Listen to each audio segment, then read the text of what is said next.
back.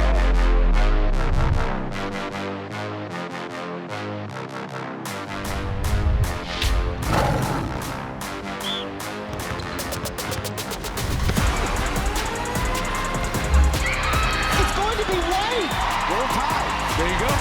It's light work, period. Light work. Jasmine Walker. Joshua Primo. Herbert Jones.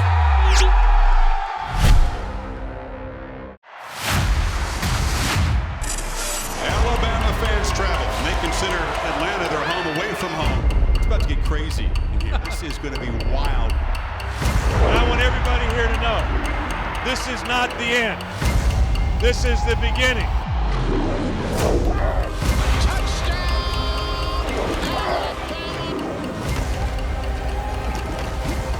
Roll Tide and welcome to Tide TV this week. I'm Roger Hoover, joined by Kira Goldstein. And Kira, it's finally here. I'm so excited. We are so close to kickoff. Certainly are. And the #1 ranked Alabama Crimson Tide football team continued practice this week as the team prepared for this weekend's season opener against the 14th ranked Miami Hurricanes. Due to weather, the Crimson Tide were forced to practice indoors for most of the week, but that's okay because the Tide and Hurricanes will play indoors in Atlanta on Saturday. It's been a long fall camp for the Tide, but now the team is ready for the season to begin. The Tide and Hurricanes will kick off at 2:30 p.m. Central Time on Saturday at the home of the Atlanta Falcons, Mercedes-Benz Stadium. They've got really good team speed. These guys play hard. They're very aggressive. So it's going to be a very challenging game for us, and it's a big game for our players to, sort of establish the identity of what's this team going to be? Who are we going to be? Doesn't matter what we've been in the past. It's all about what we do, in this game. The Crimson Tide and Hurricanes do have a bit of history between the two programs. Alabama leads the all-time series 14-3, but the last time the two teams met was in the Sugar Bowl on New Year's Day in 1993.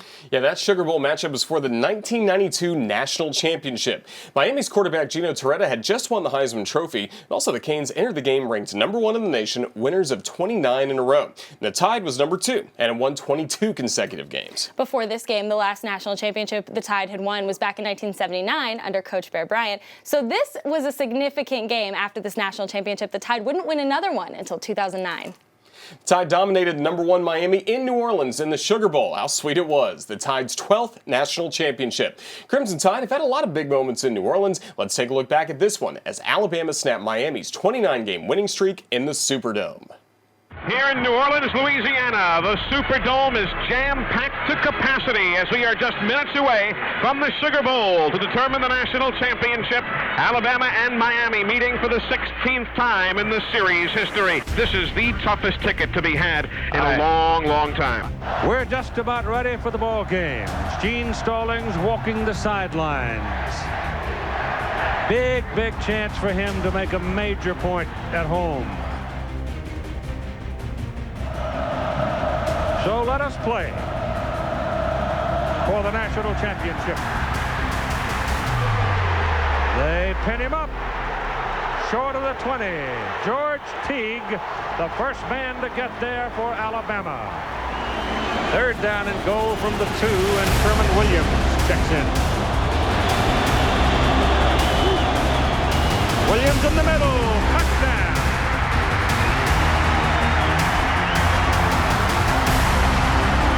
Mark Thomas is wide to the bottom of the picture. Loretta lets it go, and it's intercepted by Tommy Johnson. And Johnson is all the way down to the 20-yard line.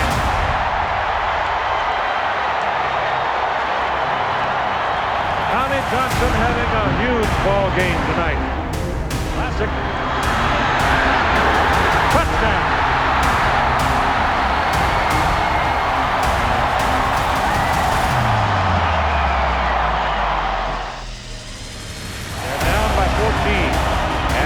Intercepted by Teague.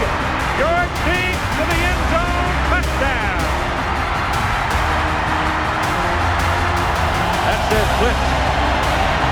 Passes away. Penalty flag down. Lamar Thomas has got it. Lamar Thomas is on his way down the sideline. George Teague is after him and runs him down. Takes the ball away from him.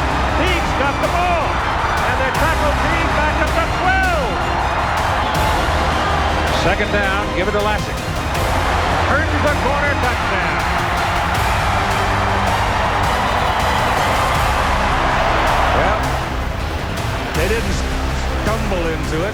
didn't back into it. They just whipped Miami 34-13.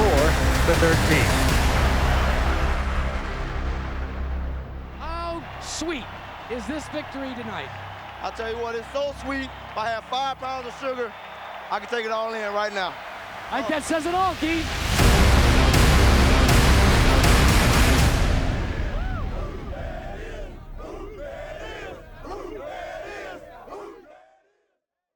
Tide TV This Week is presented by the University of Alabama, where legends are made. Ford, for great offers on F-150, see your local Ford dealer. Proud sponsor of the Crimson Tide.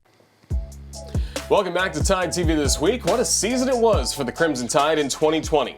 Undefeated, SEC champions, national champions, plus a Heisman Trophy winner among other numerous awards won by Alabama, and the Crimson Tide had 10 players drafted in the 2021 NFL Draft, including a record-setting 6 first-round selections. Unbelievable. Before we take a look at the upcoming matchup with the Miami Hurricanes, let's take one more look back at what was an incredible season for the Crimson Tide. It's the second-ranked Alabama Crimson Tide and the Missouri Tigers. Mac Jones airing it out for Waddle, and he makes the catch. Jones waddles, gets behind the defenders for another touchdown. And that knocks the helmet off Sean Robinson's head. Alabama wins its season opener. He's got it behind the defense, 20, 15, 10, 5, touchdown! And the throw is intercepted, picked off, down the sideline. Mac Jones to the back corner, touchdown Alabama. Mac's going to go long, he's got Waddle behind the defense. Waddle, there's nobody going to catch him. Out there again, it's Mechie, and he is gone again. Touchdown Alabama. To the corner, it's intercepted by Alabama. Intercepted by Malachi Moore. 32-yard gain, Najee Harris, touchdown Alabama. Field bounces off the tackler, hurdles a man down the Najee Harris going to the end zone for the 5th time tonight. Bennett across the middle, and we saw this last week. It's picked off. Yes. Waddle has got it on the run, and he's gone. 90 yards. Deep man there is Mechie in double coverage. He snags it anyway. And now the ball is out. Alabama picks it up. Malachi Moore will walk in. Touchdown Alabama. Rush, and they still take down KJ Costello. Phil Mathis throws into the end zone. It is deflected. Intercepted Alabama. Risky throw picked off by Patrick Surtain. And lobs over the middle for a first down on the throw and a hurdle. Looks and throws. Intercepted. Intercepted by Alabama. And this one's going the other way. Jordan Battle. See ya. Touchdown. Throws far side. Intercepted Alabama. A quick throw. Brian Branch pulls it down. Mac stands in. Throws to Billingsley. Touchdown Alabama. That you can't teach. Najee Harris will take it. Touchdown Alabama. Gonna go long. Got a wide open touchdown to Billingsley. Goes to the end zone. Oh, what a catch. Devontae Smith. Touchdown Alabama. Holy. A lane into the open field. McClellan looking for the goal line. Get in there, but no. It's intercepted by Trey D. And the ball comes out again. Loads over the middle, compete. Najee Harris. Touchdown Alabama. Najee Harris again. Hurdling is Harris. And now running down the sideline. And threw it up for grabs, and it gets intercepted by Christian Harris. To him, Devontae headed for the end zone. He's towards the goal line. Touchdown! And leaps to the end zone. An SEC championship, a Rose Bowl championship, and national championship number 18. 13-0. Absolute perfection. Tide TV This Week is presented by Ford. For great offers on F-150, see your local Ford dealer. Proud sponsor of the Crimson Tide. Welcome back to Tide TV This Week. I'm Kira Goldstein, joined by my co-host, Roger Huber. Well, we've looked back at the '92 National Championship win for the Crimson Tide over the Hurricanes. Now it's time to preview this weekend's matchup. To preview the matchup between top-ranked Alabama and Miami, our Christopher England joins us now. This Saturday, number 1 Alabama and 14th-ranked Miami square off in the Chick-fil-A Kickoff Classic in Atlanta. And for a preview of the Tide's season opener, I'm joined now by national champion with the Crimson Tide, Greg McElroy. Greg, it's great to see you. Good to be with you guys, man. Thanks a lot. Happy football season, man. I'm excited not just for football, but football that is recognizable. It's been obviously a long time since we've seen people in the stands. It's something we've all been looking forward to as people that love the sport. Well, Greg, you've been super busy with ESPN and the SEC Network, but you're also doing a new radio show every morning here in Birmingham on WJOX. Congratulations on that. I've listened to it a lot, and you and Cole Kubelik are always breaking down the X's and O's. It's some serious football talk. We're deep in the weeds now. I mean, Chris, it's not your normal morning radio show, but we've found comfort in knowing that we personally believe that we can provide a level of XO conversation that very few other shows can really match. So we're not breaking it down just the generic storylines. We are deep in the weeds. And it's been a little bit different, but it's actually made me a little sharper too. I mean, Cole is really, really good when it comes to the line of scrimmage. I'm a little bit more versed in route concepts, secondary play coverages, bigger picture things. Well, I really think you've raised the bar for sports talk radio here in Alabama, so I've really enjoyed it so far. And Greg, you know, in this neutral site game that Alabama has with Miami and Atlanta, you've played in these before, and under Coach Saban, Alabama has won all 10 of these, and they've dominated, winning by an average of over 26 points per game. And these weren't cupcake opponents either. Most were ranked in the top 25 with 4 top 10 opponents. Is there anything to you that suggests this matchup with number 14 Miami will be any different? Well, the one thing I would say about Miami, and if I'm a Miami fan, if I'm looking at it through their lens, I'm encouraged by the fact that I have such a veteran quarterback. I'm encouraged by the fact that my quarterback is mobile. So I'm very interested to see how Derek King does. I think he, of course, and everybody that's watched Alabama, and since we're on this area, I'll say us and we and all that stuff, even though I wouldn't in a normal circumstance. Anyone that's watched us has known that the one thing that might occasionally give us some fits is a quarterback that's mobile and super dynamic. And Derek King can be that. So I think Alabama is the far better team. I think roster-wise, it's not really all that comparable. But the one equalizer would be the quarterback spot. But I would imagine that Coach Saban and Pete Golding have been really stressing to their defense, do not let this guy out of your sights. Do not let him take over the game. He's capable, but I know they've had a great camp on defense, and they're very excited about the group that they're going to put out there. So I can't imagine that they're going to go out and be surprised by what Derek King maybe throws at them. Well, talking about the Crimson Tide, they will have a new starting quarterback this year. They have a new offensive coordinator, new starting running back, several new receivers, and offensive linemen starting. How do you see this offense under first-year offensive coordinator Bill O'Brien kind of matching up against this Miami defense? Well, the Miami defense has a little bit of a question mark. They've lost some key pieces off last year. They have guys that are moving around, playing some different positions. The other thing I'd say about Manny Diaz is he traditionally wants to dictate. He traditionally wants to create pressure, wants to apply pressure. And he does an awful lot defensively to try to make quarterbacks uncomfortable. And that's not the easiest thing to play against in your first career start, but Bryce Young has now been going against a defense over the last 20 practices that will be vastly more talented than the defense he's going to face when he tees it up on Saturday. Well, Greg, Alabama has a perfect kicker returning in Will Reichert, who didn't miss a kick last year. They will have a new punter and an Australian native, James Burnip, along with some new returners. Who do you feel like has the edge on special teams? What's funny is I was talking to a group of Bama supporters the other day. They're like, hey, what do you think about our punter? I go, is he returning? I don't even know. Dude, full disclosure, Chris, I don't really follow special teams that much. It's like a foreign language to me. And I also said, man, I don't think I've seen the punter in 2 years. Like, did they punt last year one time? I don't remember it. Not too much, but if we do need a kicker, I feel like we got a pretty good one, don't we? No doubt. No, I feel very good about our kicking situation after what we saw last year. Well, Greg, it's great to see you, and it's always great to talk Alabama football with you. It's so fun. Look forward to this Saturday and roll Tide, man. It's been too long before we've had a full house. Can't wait to see everybody in Atlanta. Exactly. It's been too long. Roll Tide. Kickoff for number 1 Alabama and 14th ranked Miami is scheduled for 2:30 Central Time in Atlanta. You can watch the game live on ABC. Stay with us. We'll have more Tide TV this week coming up next.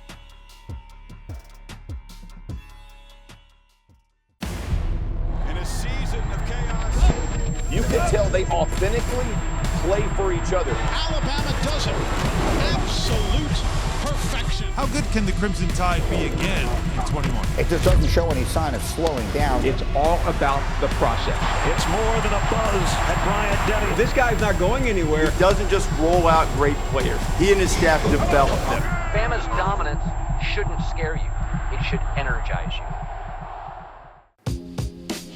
Welcome back to Tide TV This Week. The Alabama men's golf team has been hard at work getting ready to open their season next weekend. And while the current team has been hard at work, several former Alabama golfers have also been hard at work on the PGA Tour. To hear what these former athletes mean to the Alabama men's golf program, let's hear from head coach J.C. Well.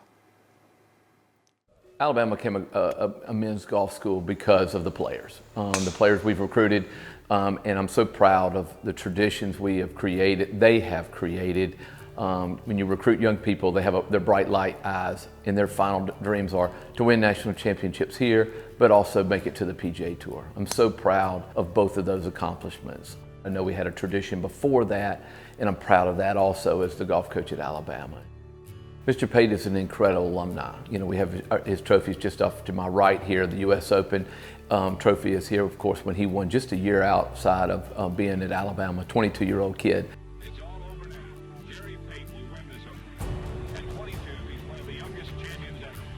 But the one I like the most is the USAM trophy, because that is a trophy that our guys can obtain while they're here. But Mr. Pate has been more than just a tour winner. He has been an incredible ambassador for our program. Hosted a tournament for over 30 years now, the Jerry Pate National Intercollegiate, now that has morphed into the SEC match play. And so Mr. Pate's involvement has gone way further than just winning on tour and having a tour card. He has continued to give back, and hence his name is on the front of our building. Justin's notoriety, who Justin is, why he was here, creating the legacy and being the style of player he is, but also the person he is, has attracted so many young people's eye, because young people look up to him. And so how he handles himself and his love for the university and his time for here is a big help for us in recruiting, but also in just pride. Michael Thompson, a winner last year during the COVID year 2020, two-time winner on the PGA Tour, two-time All-American here. He is a great professional, also a great ambassador for our program. When we go down to Sea Island, he lives at Sea Island, we play the SEC championships, he hosts our team. And so Michael is one. Bud Cauley, who's been a little bit injured but been on tour since he left school in 2011. And so those are two names that right now that are constantly out there. And Robbie Shelton, who was a national champion here, national freshman of the year when he played here, been on tour since he left, Alabama. And so what I love the most about our former players is they remember where they came from. They stay in touch with me and our players and continue to remind them the special part of what Alabama is, but they also live through our current players. They continue to do things on the tour that continue to bring a light towards Alabama golf. I'm so excited for Davis, Riley, and Lee Hodges. Last week it was so great to text with them and get pictures from their parents. They actually make it a ceremony and they give them an actual physical card. And I knew that was their dream, and for them to actually achieve that dream, and they'll be on the PGA Tour starting in about 3 weeks when the new season starts. And so excited for them. It just adds to the players out there, that adds to the lore of Alabama golf. Not only are we going to be champions here, we're going to allow you to chase your dream, and you can achieve your dreams if you come here. Roll Tide. In a season of chaos, you can tell they authentically play for each other. Alabama does it. Absolute perfection. How good can the Crimson Tide be again in 21? It just doesn't show any sign of slowing down. It's all about the process. It's more than a buzz at Bryant-Denny. This guy's not going anywhere. He doesn't just roll out great players. He and his staff develop them. Bama's dominance shouldn't scare you. It should energize you. Carter to the center. Headed in. Alabama's tied it up. To the center. Headed to the back. Ashlyn Sarepka. 2-0 Crimson Tide. Off the head, a stop by Mendick for a moment, and then the Crimson Tide are able to get it done. A 3-2 win against Southern Miss. Those were our ATI Plays of the Week. A big weekend for both volleyball and soccer. The Crimson Tide volleyball team swept the Marshall Invitational with wins over Austin P, Marshall, and Miami of Ohio. And soccer remained undefeated at home this season with a 3-1 win over Lamar and a thrilling 3-2 overtime win over Southern Miss. Now let's take a look at our Players of the Week, brought to you by Legacy of Hope. And this week we stay with soccer and volleyball. Volleyball's Drew Cook was voted the MVP of the Marshall Invitational as she led the Tide with 70 digs over 3 matches. Cook was also named the SEC Co-Defensive Player of the Week. And Felicia Knox scored the thrilling game winner in overtime on Sunday at home against Southern Miss. After a header from Henderson and a block by the goalie, Knox was in the perfect position to kick it right into the corner of the goal for the game winner. Knox's goal gave the Crimson Tide the 3-2 win over the Golden Eagles. What an exciting week for the Crimson Tide, Roger, and I know it's going to be even more exciting next week as we finally get to cover a football game. Absolutely, and tune in next week as we bring you more on the Crimson Tide and all-access content from the Tide you can't get anywhere else. See you next week, everybody. Roll Tide! Roll Tide.